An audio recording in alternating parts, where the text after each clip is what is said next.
projections, you spoke about how you believe that we're, as you put it, rounding the corner on the coronavirus pandemic. I do believe that, yeah. And you said that yesterday as well, and I think everybody would love to see the pandemic come to an end. There's no doubt about that.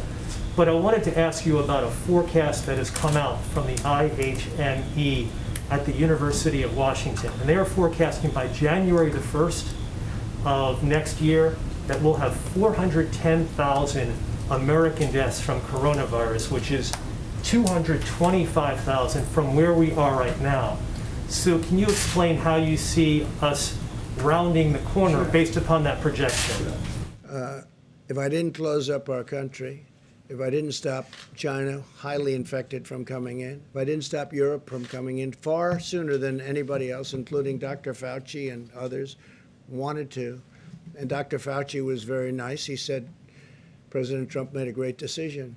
We would have far more than that. But maybe even more importantly, if I didn't close up, we would have, instead of the number that you mentioned or whatever it may be, we're about 180, we would have perhaps 1.5 or 2 million deaths right now if I went a different direction, which some people wanted me to do, and I decided not to do it. We'd have 2 million deaths. Now, a lot of countries don't report their deaths. Obviously, China's not reporting because they had far more than we did. China had far more deaths than we did, in my opinion. It's just my opinion. But they don't report their deaths, or they don't report them accurately. And I don't want to embarrass other countries, but I can tell you there are other countries where the death toll is far higher than the United States, but they don't report deaths. We report it to a level that nobody reports it. We also do testing in cases. I watch your broadcasts and I read your information, your media outlets very, very carefully, and I look at the word cases. And the reason, I say it 100 times, nobody wants to pick it up, but we do testing at a level that nobody ever dreamed possible. We have the best tests, and we have by far the most tests. Actually, India, as per your question before, India is number 2, and they've done a good job, but they're about 40 million tests behind us, and they're a country of 1.5 billion people.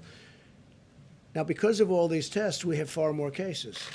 If we cut our cases in half, if we cut our testing in half, we'd probably have about half the number of cases. If we cut it down to levels, there are some countries that don't test. They test when somebody walks into a hospital. That's the test you get.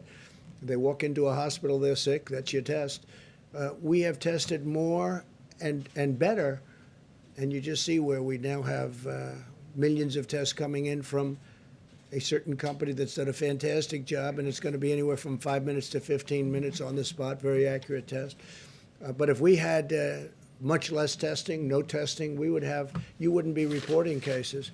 But you saw this, I don't want to go over the statistics, you all wrote it down, but you see how we're doing compared to the rest of the world, and if you took out New York, which has been a tragic situation, with the amount of people that died in New York. You can't just simply take out a major state in the U.S. It's still a part of the United States, New York is.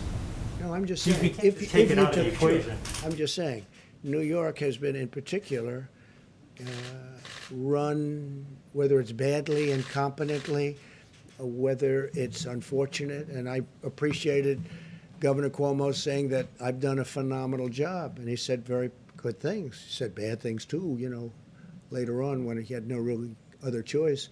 But if you took out New York from those numbers, you can multiply our tremendous success by a lot. But look, the bottom line is that the job we've done on COVID-19 or the China virus, China plague, call it whatever you want, there are a lot of different names, but it's been incredible. We've also helped a lot of other countries, especially with ventilators, because we are now, we build ventilators at a level that nobody ever thought possible. So you don't see that forecast being accurate, the one that I cited to you. Yeah, but you didn't hear me. If we didn't do what I said, we would be at 2 million deaths right now. Taking that into account, it's just going forward. No, they're not taking that into account. I had a choice to make. If we made the wrong choice, the number that you have, which is less than other countries, but the other countries don't report deaths. They don't report them to the extent, and they're not accurate. You know that, and so do I.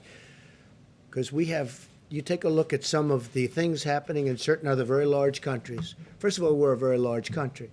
But you take a look at things happening with respect to the reporting of deaths in other countries. And I say, give me a break. So it's been amazing. But we made some moves at the beginning. China, big. Europe, big. But the biggest of all was closing it down, understanding the disease, and we did. And now we know it's the elderly. It's especially elderly if they have heart, diabetes, if they have problems. And we're watching it, and we're watching it very closely. And by the way, we're doing super testing with respect to that, super testing. But if we did it a different way, instead of the number that you said, but basically the number that we're at now is approximately 180,000, we'd be at 2 million people right now. Could be higher than that. Have you spoken to Yeah, the please go ahead. President Putin about the Russia